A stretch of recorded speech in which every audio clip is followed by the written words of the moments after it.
উনি কিন্তু আসলে বিএনপি আর সেনাপ্রধানকে একটা হুমকি দিয়েছেন। আপনি একটু খেয়াল করে দেখেন, সেনাপ্রধান বলছিল যে ডিসেম্বরের ভেতরে নির্বাচন, জানুয়ারির 1 তারিখ থেকে নতুন সরকার দেখতে। প্রধান উপদেষ্টা ডক্টর ইউনূস মহোদয় আজ তার জাতির উদ্দেশ্যে ভাষণ দিয়েছেন এবং সেই ভাষণের অনেক কথাই আছে, তার মধ্যে যে কথাটার জন্য অধীর আগ্রহে সবাই অপেক্ষা করছিল সেটা হচ্ছে আগামী জাতীয় নির্বাচন। তো ওনার বক্তব্যের একেবারে শেষ অংশে গিয়ে উনি বলেছেন যে 2026 সালের এপ্রিল মাসের প্রথম সপ্তাহে জাতীয় নির্বাচন দেওয়ার কথা তিনি বলেছেন।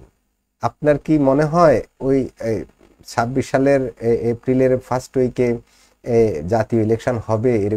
এরকম কি হয়? আপনার বিশ্বাস হয় ওনার কথার উপরে? আপনি ডিপেন্ড করেন? এটা আমার কাছে যেটা মনে হচ্ছে যে এটা না কোনো এপ্রিল ফুল হয়ে যাবে। কারণ হচ্ছে দেখেন, আপনার ফেব্রুয়ারির লাস্ট উইক থেকে শুরু হবে রমজান, তার মানে মার্চের শেষ সপ্তাহে, তৃতীয় সপ্তাহে যে হবে ঈদ, এর ভিতরে শুরু হবে ওই ম্যাট্রিক বা ইন্টারমিডিয়েট পরীক্ষা, এইচএসসি বা এসএসসি বা এইচএসসি পরীক্ষা শুরু হবে, ঝড় বৃষ্টি। মার্চ এপ্রিলে কিন্তু আমাদের দেশে কিন্তু ঝড় বৃষ্টি থাকে, কালবৈশাখী টালবৈশাখী থাকে। তাহলে নির্বাচন কমিশন যদি নির্বাচনের রোডম্যাপ তারিখও ঘোষণা করে, 45 দিন সময় লাগবে আপনার প্রচার প্রসার এগুলো নিয়ে। এগুলো কি রোজার ভিতরে করবে? বা রোজার ভিতরে করলে আসলে কি রোজার ভিতরে এইসব নির্বাচনী প্রচারণা করা সম্ভব? সম্ভব না। আর সবচেয়ে মজার বিষয় যেটা দেখেন, আপনারা একটা কথা বলি, সেটা হচ্ছে যে আর যেটা বলছেন কালবৈশাখী, ওই সময়টা কিন্তু ঘূর্ণিঝড়, টর্নেডো, কালবৈশাখী এগুলো কিন্তু চলতেই থাকে এই সময়টা। সবচেয়ে মজার বিষয়টা কি জানেন, সবাই বলছিল যে একটা তারিখ ঘোষণা করে দেওয়ার জন্য, কবে তারিখ, স্পেসিফিক ডেট। উনি কি করলেন? উনি বললেন যে আমি নির্বাচন করব, নির্বাচন এপ্রিলের প্রথম সপ্তাহে হবে, বাকি দায় দায়িত্ব দিয়ে দিলেন আপনার নির্বাচন কমিশনের উপর। কারণ নির্বাচন কমিশন এখন নির্ধারণ করবে যে কবে কত তারিখ হবে। তার মানে উনি বন্দুকটা নির্বাচন কমিশনারের কাঁধের উপর রেখে দিলেন। কালকে যায় যদি এনসিপি নির্বাচন কমিশন একটা ঘোষণা দিলেন, আর কাল এর পর দিন এনসিপি যায় বলে যে এইভাবে নির্বাচন হবে না, সব মারবো, সব বদলাও, তখন কি হবে? অলরেডি তো এনসিপি তো বলতেছে নির্বাচন কমিশনের অধীনে কোনো নির্বাচন হবে না।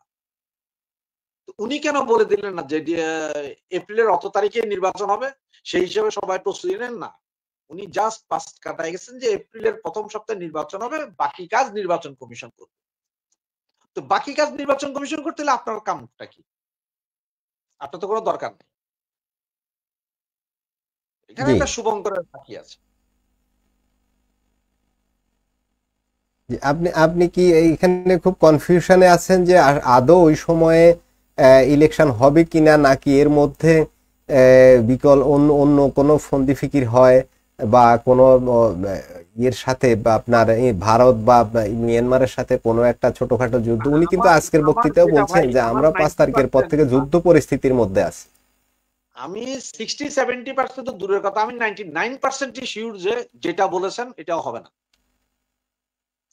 এই লোক থেকে নির্বাচন আদায় করতে গেলে প্রচন্ড আন্দোলনে এবং ওনাকে নামাইয়া দিয়ে ইলেকশন করতে হবে, এছাড়া হবে না। উনি নির্বাচন দিবেন না, উনি নির্বাচন দেওয়ার জন্য আসেন। তার কারণে আজকেও ওনার বক্তব্যে দেখেন উনি বলতেছে যে আমরা একটা যুদ্ধ পরিস্থিতি, আজকেও সে বলতে যুদ্ধ অবস্থার মধ্যে আছি, অর্থনীতি যুদ্ধ অবস্থার মধ্যে আছে। কেন রে ভাই? তুমি তো শান্তিতে নও, তুমি শান্তির বার্তা দাও, তুমি খালি যুদ্ধ যুদ্ধ কেন তোমার সব জায়গায়? আপনি ওনার কথার বিষয়গুলোর মধ্যে দেখেন একটা, আজকে উনি যেটা, আমি অনেক কিছুই করেছি, অর্থনীতি যুদ্ধ পরিস্থিতির ভিতরে ছিল, এই মুহূর্তে আমরা একটা গাইডলাইনে আনছি। এখন আপনাকে একটা কথা স্মরণ করাই, প্রথম যখন আমরা বাংলাদেশ ব্যাংকের আসলো আর অর্থ উপদেষ্টা, ওনারা কিন্তু বলছে যে অর্থনীতি মোটামুটি ভালো জায়গায় আছে, $20 বিলিয়ন, আইএমএফ এর হিসেবে $20 বিলিয়ন আছে। তাহলে অর্থনীতি যুদ্ধ অবস্থায় গেল কখন ভাই? এরপরে এখন বলতেছেন অর্থনীতি ভঙ্গুর ছিল। তো আগেরটা মিথ্যা না, এখনকারটা মিথ্যা, সর্বপ্রথম কথা। এখন আমরা একটা রোড লাইনে আনছি।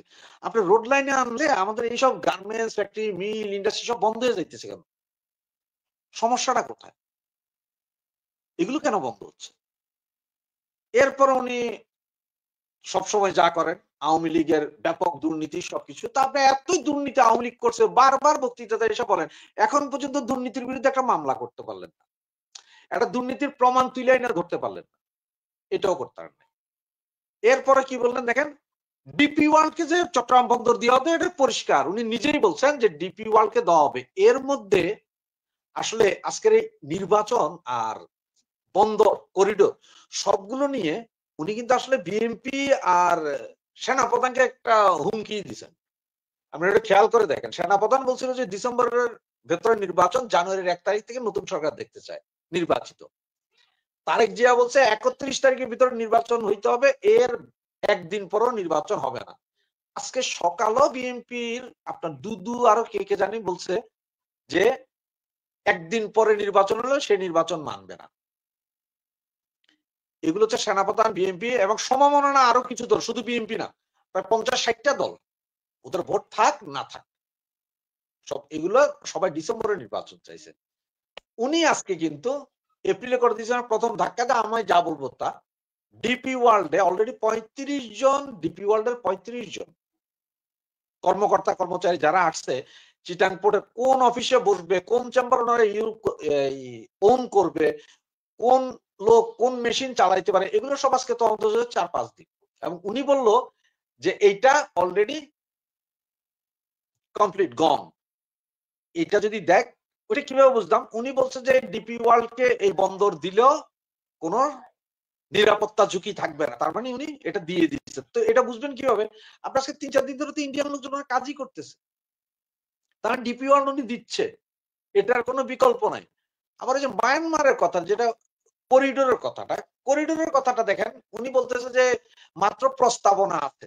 উনি আজকে বললো প্রস্তাবনা, প্রথমে বলছে যে কান চিলে নিয়ে গেছে, এটা নিয়ে দৌড়াতে, কিন্তু উনি বলতে প্রস্তাবনা। তাহলে ভাই, এর আগে পররাষ্ট্র উপদেষ্টা উনি বললেন একবার যে কথাবার্তা ফাইনাল, এরপরে আপনার এই কি বলে আপনার এটা খলিলুর রহমান বললেন একটু ঘুরে এটা করিডোর না, এটা ওই পান্থপথ, অনেক কিছুই তো হইলো। আসলে কি হইতেছে, এগুলো ছাড়ে নাই। আবার ওদিকে সেনাপ্রধান বলছে নো ব্লাডি করিডোর।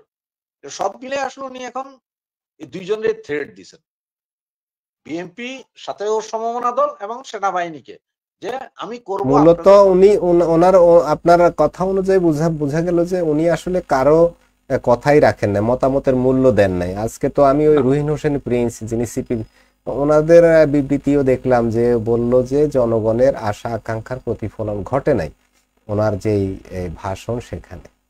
দেখেন আপনি, এটা তো ধরেন উনি ভাষণ দিছে এখন পর্যন্ত 1 ঘন্টা হইলো না, ঘন্টাখানিক, ঘন্টা 2 ঘন্টা হবে। আপনাদের আজকে আসলে প্রচুর ঝামেলায় সবাই ঈদ কোরবানি নিয়ে ব্যস্ত, কে কার কথা শুনবে। এরপরও হয়তো আমরা আরো 2-4 ঘন্টা পরে আস্তে আস্তে শুনবো। কালকে সারাদিন যাবে, কালকে বিকালের পর থেকে এটা নিয়ে আলোচনা সমালোচনা প্রচুর শুনবে। এবং আমার হিসাবে সবাই, আমি যেই কথাগুলোই বলছি এই কথাগুলোই সবাই তুলে ধরবে, দেখবেন সবাই এই আলোচনাটাই করবে। সুতরাং আপনি 2-4 ঘন্টা 5 ঘন্টা বা আগামীকাল বিকালের পর থেকে এই একটা প্রতিক্রিয়াগুলো আসতে থাকবে। হ্যাঁ, প্রতিক্রিয়াগুলো আসবে এবং এটার কোনো বিকল্প নেই।